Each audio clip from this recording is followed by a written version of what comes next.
Hi all, കപ്പിത്താൻ വ്ളോഗ്സിലെ പുതിയൊരു വീഡിയോയിലേക്ക് എല്ലാവർക്കും സ്വാഗതം.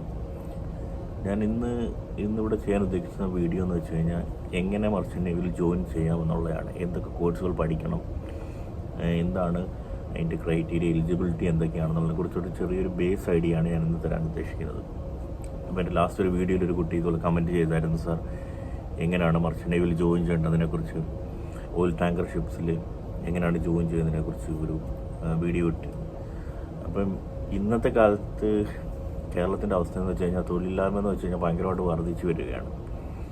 ഗ്രാജുവേഷനും പോസ്റ്റ് ഗ്രാജുവേഷനും ഒരുപാട് എഡ്യൂക്കേഷൻ ക്വാളിഫിക്കേഷനുള്ള കുട്ടികൾക്ക് പോലും ജോലി ഇല്ലാത്തൊരവസ്ഥയാണ്. ഇപ്പോൾ PSC എഴുതിയ ഒരു ഗവൺമെൻറ് ജോലിക്ക് തന്നെ കയറണമെങ്കിൽ കുറഞ്ഞതൊരു 6-7 വർഷമൊക്കെ, അത് നല്ല ഇതുള്ള കുട്ടികൾക്ക്, നല്ലതായിട്ട് ഹാർഡ് വർക്ക് ചെയ്യുന്ന കുട്ടികൾക്ക് ഒരു 6-7 വർഷമൊക്കെ എടുക്കുന്നുണ്ട് ഇന്ന് കുത്തിയിരുന്ന് പഠിച്ചിട്ട് തന്നെ. ഇപ്പോൾ തൊഴിലില്ലായ്മ ഭയങ്കരമായിട്ട് വർദ്ധിച്ചു വരികയാണ് നമ്മുടെ കേരളത്തിലെ ഇന്നത്തെ അവസ്ഥയെന്ന് പറഞ്ഞു കഴിഞ്ഞാൽ. ഒന്നെങ്കിൽ ഏതെങ്കിലും പാർട്ടിയുടെ നേതാവിൻ്റെ മക്കളോ ഒക്കെ ആയാൽ മാത്രമേ ഇന്ന് നമ്മുടെ കേരളത്തിൽ പിടിച്ചു നിൽക്കാൻ പറ്റത്തുള്ളൂ. പണ്ടൊക്കെ ആയിരുന്നെങ്കിൽ ഗവൺമെൻറ് ഉദ്യോഗസ്ഥരുടെ മക്കൾക്കും കുഴപ്പമില്ല നിൽക്കുന്നു. പക്ഷേ ഇന്നത്തെ കാലത്ത് മിഡിൽ ക്ലാസ് ഭയങ്കര ബുദ്ധിമുട്ട്. Middle class, lower middle class കൂടെ ആയിട്ടുണ്ടെങ്കിൽ പിന്നെ ബുദ്ധിമുട്ടാണ്. നാട്ടിൽ നമുക്ക് ബുദ്ധിമുട്ടാണ്. എൻ്റെയൊക്കെ ഒരു പഴയ ലൈഫ് കാര്യങ്ങളൊക്കെ വെച്ച് നമുക്കറിയാവുന്നതാണ്. നമുക്ക് നാട്ടിൽ നിൽക്കാൻ പറ്റത്തില്ല. എങ്ങനെയും ഒരു ഗ്രാജുവേഷൻ കഴിഞ്ഞാൽ തന്നെ പിന്നെ ബുദ്ധിമുട്ടാണ്. വീട്ടിൽ നല്ല അച്ഛനും അമ്മയ്ക്ക് ഇൻകം കൂടി ഇല്ലെന്നുണ്ടെങ്കിൽ, സ്ഥിരമായിട്ട് വരുമാന മാർഗ്ഗം ഇല്ലെന്നുണ്ടെങ്കിൽ നമുക്ക് പിടിച്ചു നിൽക്കുന്ന കാര്യം ഭയങ്കര ബുദ്ധിമുട്ടാണ്. അപ്പം മെയിനായിട്ടുള്ളതെന്ന് പറഞ്ഞാൽ 12th കഴിഞ്ഞ് നിൽക്കുന്ന ടൈമിൽ, +2 കഴിഞ്ഞ് നിൽക്കുമ്പോൾ നമ്മൾ ചൂസ് ചെയ്യുന്ന കോഴ്സാണ്. അത് നല്ലതായിട്ട് നോക്കി ചൂസ് ചെയ്യുകയാണെന്നുണ്ടെങ്കിൽ ബുദ്ധിമുട്ട് വരത്തില്ല. ഇങ്ങനെ എൻ്റെ ഒരു സജഷൻ വെച്ചിട്ട് എങ്ങനെയായാലും നാട്ടിൽ നിന്നിട്ട് വലിയ പ്രയോജനമൊന്നുമില്ല ഇന്നത്തെ കാലത്ത്. പുറത്ത് പോകുക, രക്ഷപ്പെടുക, എന്തെങ്കിലും നല്ലൊരു കോഴ്സ് ചെയ്യുക 12th കഴിഞ്ഞിട്ട്, അങ്ങനെയും രക്ഷപ്പെടുക എന്നുള്ളതേ ഉള്ളൂ. അപ്പോൾ ഇതിനെക്കുറിച്ച് പറയുകയാണെങ്കിൽ, മർച്ചൻ്റ് നേവിയെ കുറിച്ച് പറയുകയാണെന്നുണ്ടെങ്കിൽ, മർച്ചൻ്റ് നേവിയിൽ ഒരു ഷിപ്പ് എന്ന് പറഞ്ഞാൽ പല ടൈപ്പ് ഷിപ്പുകളുണ്ട്.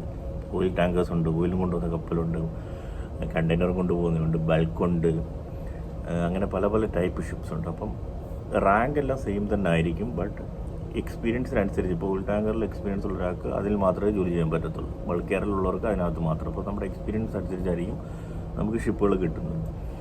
അപ്പോൾ ഇതിനകത്ത് 3 ഡിപ്പാർട്ട്മെൻറ്റാണ് ഒരു മർച്ചൻ്റ് ഷിപ്സിലുള്ളത്. അതായത് ഒരു നാവിഗേഷൻ ഡിപ്പാർട്ട്മെൻറ്റ്, അതിന് ഡെക്ക് എന്ന് പറയും, പിന്നെ ഒരു എഞ്ചിൻ ഡിപ്പാർട്ട്മെൻറ്റ്, പിന്നെ ഒരു കാറ്ററിംഗ് ഡിപ്പാർട്ട്മെൻറ്റ്, ഫുഡ് ഉണ്ടാക്കാൻ. കുറഞ്ഞതൊരു 24-25 അങ്ങനെ ആയിരിക്കും ക്രൂവിൻ്റെ ഇതെന്ന് പറയുന്നത്. അപ്പോൾ ഫസ്റ്റ് ഞാൻ തുടങ്ങാൻ പോകുന്നതെന്ന് വെച്ച് കഴിഞ്ഞാൽ ഡെക്ക് സൈഡിൽ, നാവിഗേഷൻ സൈഡിൽ എങ്ങനെ കയറാമെന്നുള്ളതാണ്. അപ്പോൾ നാവിഗേഷൻ സൈഡിൽ നമ്മൾ കയറണമെന്നുണ്ടെങ്കിൽ ഫസ്റ്റ് BSc നോട്ടിക്കൽ സയൻസോ അല്ലെങ്കിൽ DNSO പഠിക്കണം. DNS എന്ന് പറഞ്ഞാൽ 1 year diploma nautical science, BSc എന്ന് പറയുന്നത് 3 ഇയേഴ്സ്.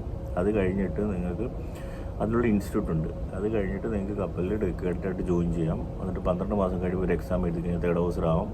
ഒരു 12 മാസം കഴിയുമ്പോൾ കപ്പലിൽ തന്നെ 2nd ഓഫീസർ ആവാം. അത് കഴിഞ്ഞിട്ട് ഒരു 12 മാസം കഴിയുമ്പോൾ ചീഫ് ഓഫീസറിൻ്റെ എക്സാം കൊടുക്കാം. പിന്നെ അത് കഴിഞ്ഞിട്ട് 12 മാസത്തോടെ സീ സർവീസ് ആകുമ്പോൾ ക്യാപ്റ്റൻ്റെ എക്സാം കൊടുക്കാം. പിന്നെ പ്രൊമോഷനും കാര്യങ്ങളും തരുന്നത് കമ്പനിയാണ്.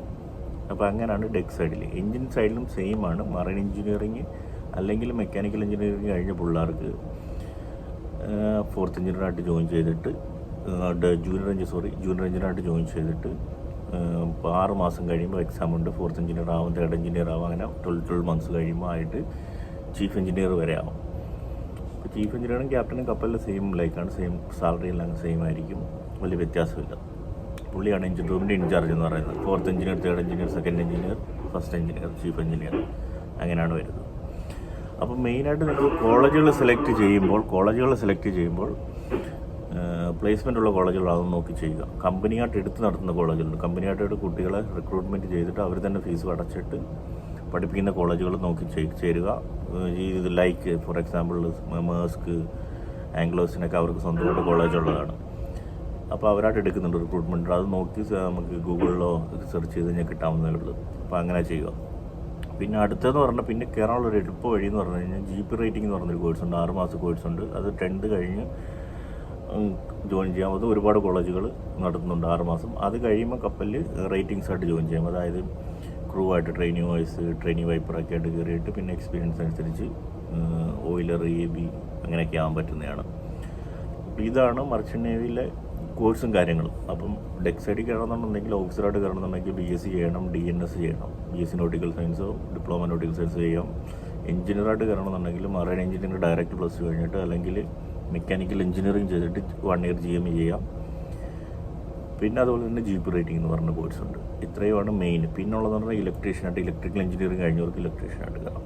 ഇതാണ് മെയിൻ കോഴ്സുകൾ എന്ന് പറഞ്ഞത്. അല്ലാതെ ഒന്നും മനസ്സിൽ വെക്കേണ്ട ഒരു കാര്യം എന്ന് വെച്ച് കഴിഞ്ഞാൽ, ക്യാഷ് കൊടുത്തിട്ട് ഒരു കമ്പനികളും ക്യാഷ് വാങ്ങിക്കുന്നില്ല റിക്രൂട്ട്മെൻറ്റ് ചെയ്യാൻ വേണ്ടി. ക്യാഷ് കൊടുത്തിട്ട് ആർക്കും ഷിപ്പിൽ ജോലി കിട്ടുമെന്നുള്ള വിചാരം വേണ്ട. ബിക്കോസ് എന്താണെന്ന് വെച്ച് കഴിഞ്ഞാൽ, ഒരുപാട് ഏജൻറ്റുമാർ ഒരുപാട് കുട്ടികൾക്ക് ഇന്ന് പറ്റിക്കൽപ്പെട്ടിട്ടുണ്ട്. As per Indian government DG ഷിപ്പിങ്ങിൻ്റെ റൂൾ വെച്ചിട്ട് ക്യാഷ് വാങ്ങിക്കാനേ പാടില്ല. അല്ലാതെ ചുമ്മാതെ ക്യാഷ് കൊടുത്തിട്ട് കോഴ്സൊന്നും ചെയ്യാതെ, പഠിക്കാതെ, ക്വാളിഫിക്കേഷനൊന്നും ഇല്ലാതെ ആർക്കും കപ്പലിൽ ജോയിൻ ചെയ്യാനും പറ്റത്തില്ല. അത് ഈ ബ്ലാക്ക് ലിസ്റ്റ് ആയിട്ടുള്ള കമ്പനികളാണ് അങ്ങനെ ചെയ്യുന്നത്. ഏജൻറ്റുമാരുണ്ട്, അവർ 3 ലക്ഷം 5 ലക്ഷം ഒക്കെ വാങ്ങിച്ചിട്ട് ചുമ്മാതെ കുട്ടികളെ കൊണ്ടുപോയി ബോട്ടിലൊക്കെയാണ്, ഫിഷിംഗ് ബോട്ടിലൊക്കെ വിടുന്നുണ്ട്. ഒരുപാട് കേസുകൾ ഞാനും കേട്ടിട്ടുണ്ട്.